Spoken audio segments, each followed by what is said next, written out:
Hi, welcome to Fashion Illustration Tribe's Q&A.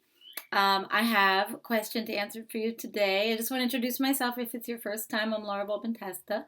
I've been teaching fashion design at Parsons School of Design for 17 years. And I also have my own school, Fashion Illustration Tribe, which is in its first year.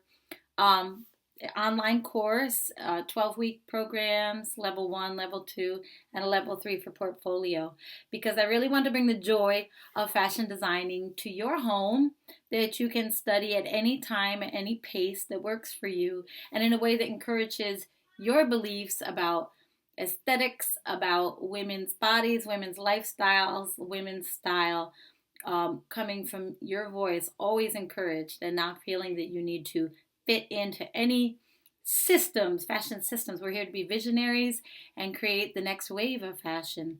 And I believe that's a fashion that's going to affirm women in all our shapes, sizes, styles, colors, cultures, and bring us together, because together we are more. Okay, so today I have a Q&A from Instagram. Instagram is my favorite social media and my favorite app. I feel like I can curate my own magazines when I'm on Instagram. I can always hear from the people I follow, which doesn't happen on Facebook, and I hear from them in real time. So I just love Instagram, and I've created a lot of lasting relationships in there. I have a new friend I've made who's a fashion student from South Africa, Taku Diamini, and she asked me a question. She's actually applying to fashion schools in Paris and New York, and we were chatting a bit, and she sent me this question. I've got a question to ask you. So, in terms of fashion illustrations, how does one find their signature? It's the most common question. It's a great question. That's why I just jumped on it. Um, their signature that distinguishes them from everyone else. I've always been drawn to a more childlike, simple look. I've been playing around with a few sketches, but I can't seem to achieve what I had in mind. Any tips? And that's exactly the kind of question that Fashion Illustration Tribe is all about. So I love to hear that. Um, there are so many answers to that question. One thing about your personal style, part of it is like your own voice. You know, when you hear someone's voice and you just know it's them, a certain amount of it just comes out of you. But then there's a certain part of it that comes from your influences. So there's the part of your own voice mixing with the part of your influences and your purpose for your illustrations. So I'm going to break that down a little bit.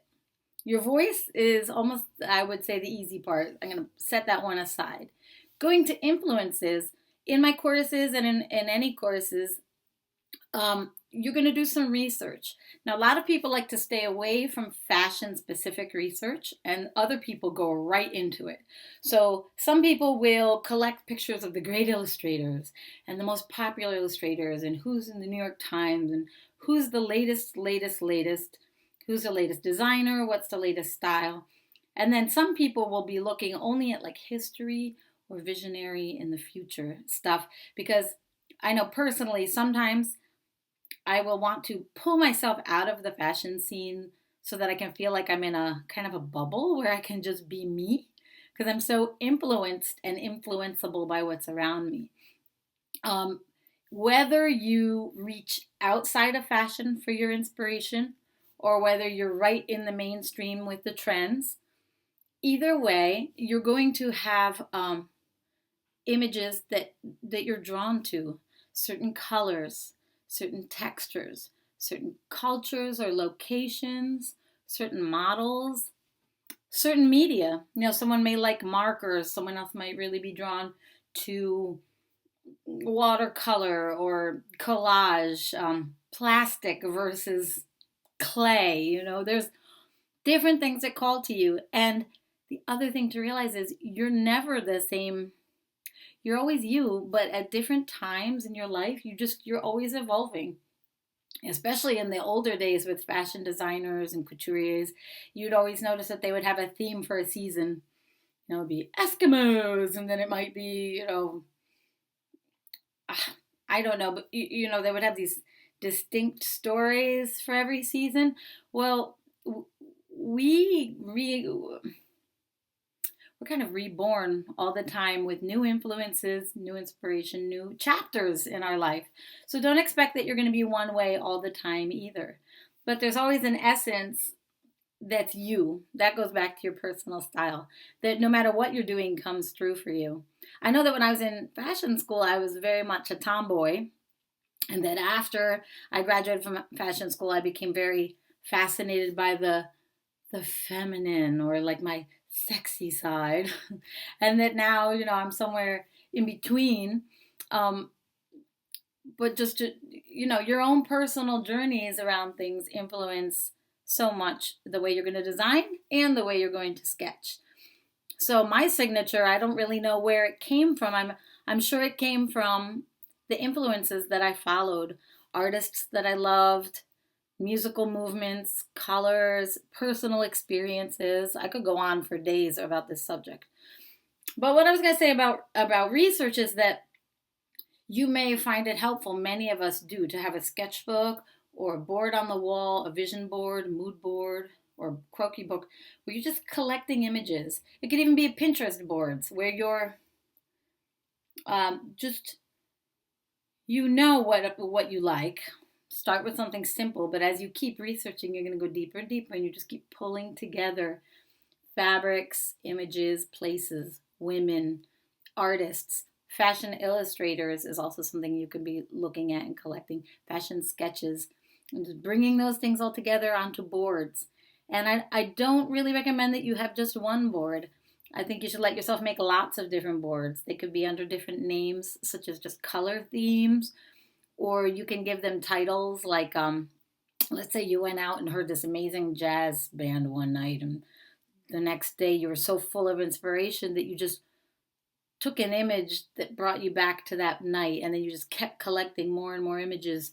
It's like a magnet. I feel like when I have an inspiration and I start researching, there's just this magnet where things start coming to me, and there's a thread that brings them all together visually or idealistically.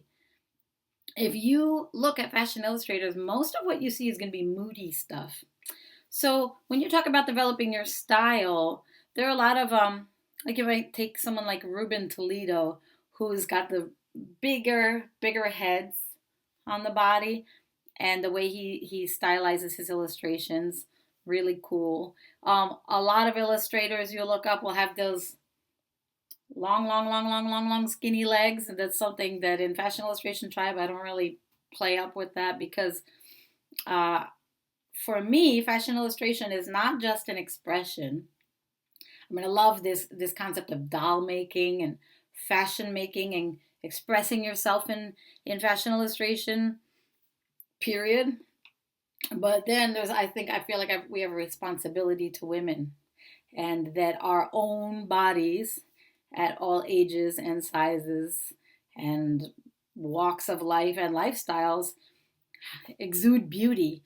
And so I feel really strongly about the proportions of the body being accurate for real life and saying fashion and being amazing. I just think that there's a little bit of a laziness sometimes where people throw on those really, really long legs and they don't bridge that with the reality where we can really be the women in the illustrations that are amazing. I don't think there should be this big gap where we don't connect, because fashion in itself is fantasy. I don't feel like we need the illustrations to distort us for us to be amazingly beautiful and exciting. Okay, so I think I made that clear. So I teach how to build a body and how to build it proportionately, meaning accurately the relative sizes of things. Like, how tall is my head compared to how wide my shoulder is? And how tall is my head compared to the distance from my chin to my bust, or the distance from my bust to my belly button, or my belly button to my hip? How do the relative measurements of the parts fit together?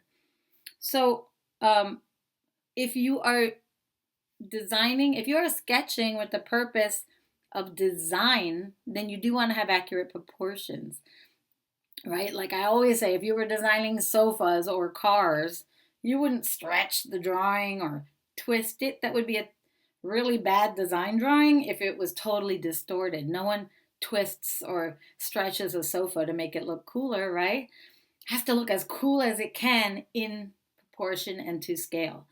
So design illustration is a little different than just fashion illustration. Design illustration shows the mood, the feeling, the color, the accessories, the woman, the life, but it's also accurate. So things are falling where they should, and you have details like armholes, neckline seam, um, knowing where you're going to get little wrinkles or dark shadows. See how half my body's in shadow right now? That's kind of dramatic, right? You can't see anything except silhouette on this side of me. And here you have texture, highlight and shadow. That's interesting, right? So design illustration needs to have a level of accuracy, and you're going to get that from drawing from life. We call that life drawing. And finally, aside from the researching illustrators, researching your influences, accurate drawing in proportion, then you have mood and aesthetics. A lot of what that's going to come from is simply doing and doing and doing, and especially doing and putting out your sketches and sharing them with some other people. You'll start to see who you are in a sea of people, what your strengths are, what's unique about you. You will also see in your peers maybe certain skills that you want to strengthen.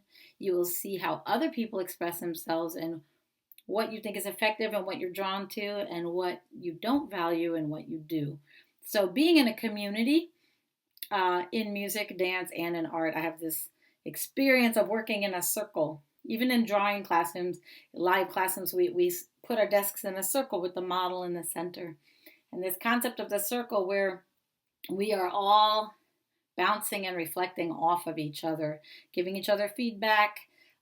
We are all mirrors to each other of where we want to go. And competition, I don't think is such a big thing because we're all so different that we don't all want to be in the same place. We don't all want to get to the same things. We all have our own paths unfolding. But if you're feeling unsure about your style, what you're going to see is when you start having to do a lot of projects, assignments, exercises, projects, doing, combined with research, combined with living life, and combined with developing your relationship with what you're putting on the paper, your style will reveal itself.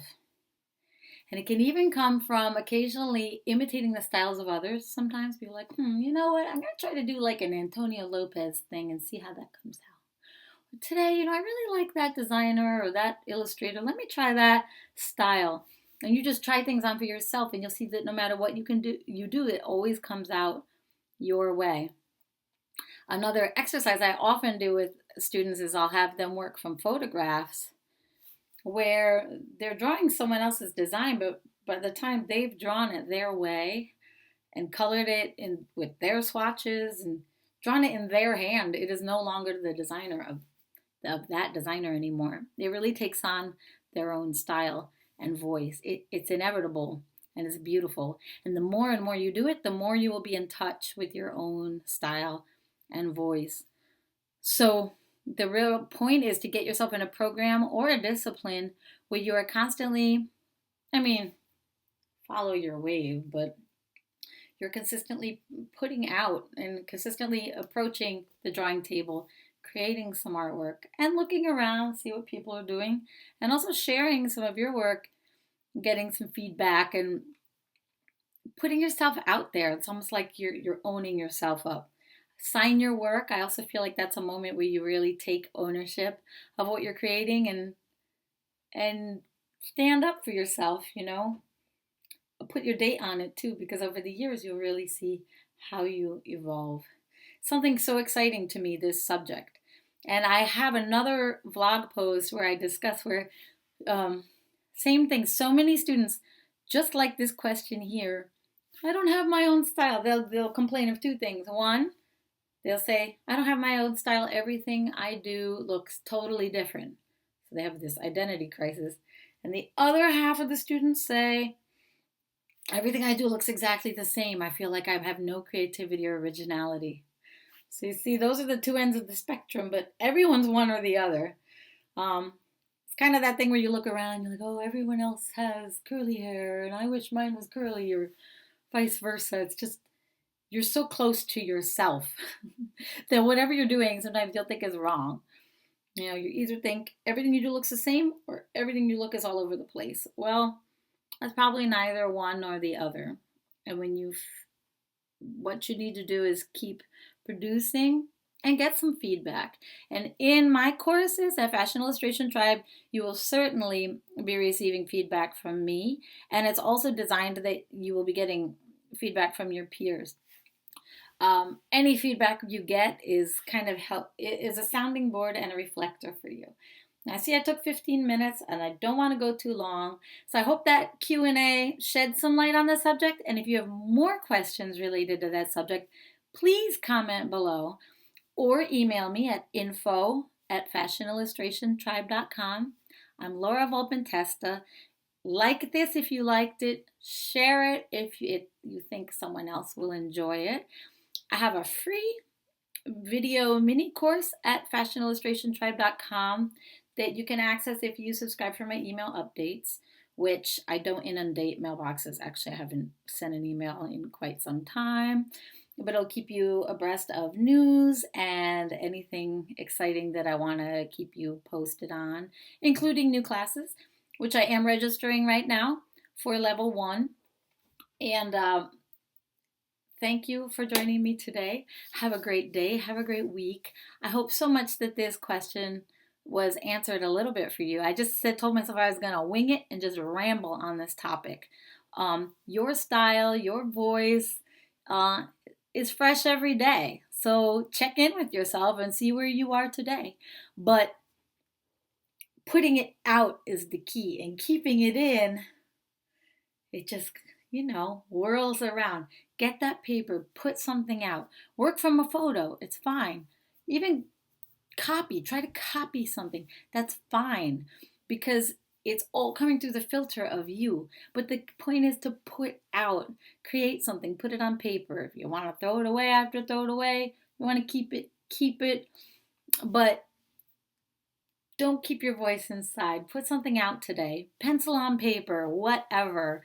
Head over to my blog too, and there are a lot of videos and resource articles about supplies, books, and exercises. So there's no reason to be stuck today not creating something. Let's go for it today and see what you can come up with. And I would love if you would share it with me as well. So maybe we'll see you on Instagram.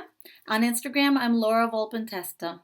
LauraVolpintesta. It's my favorite social media. It's just like a living magazine. I adore it and hope to see you there. Thanks for joining me.